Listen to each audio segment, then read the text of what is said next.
Praise be Jesus Christ, now and forever. The phrase words are cheap is a very ill-thought idea. Words have immense power to build up and also to tear down. We know that people can be actually emotionally damaged for life by terrible and hurtful words, sometimes spoken in a moment of passion, but also, and perhaps more awful, a deliberately chosen insult or denigration of a person's character. We know, for example, that adults can remember something said to them by a parent 40 years later when they were children. Quite frightening. I wonder whether when we examine our own consciences, our choice of words and our vitriolic attacks are pondered over enough as we seek absolution.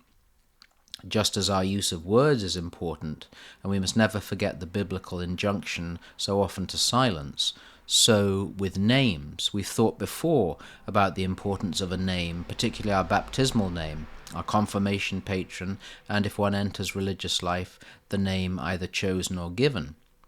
For the believer, the Christian, there are a couple of other very important things to meditate upon when we think of our names.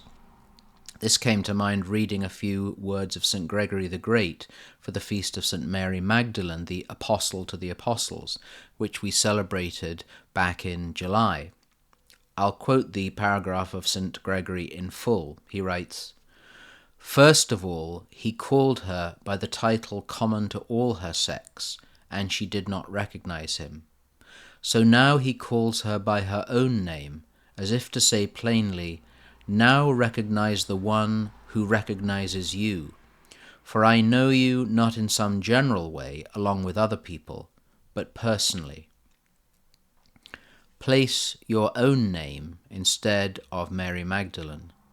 The Lord does not call you man or woman, he calls you by your name. We don't recognize God calling in some general or generic way, but when our name echoes, we can hear his voice. We must attend to the sound of that call, for although it's personal, it's often disguised.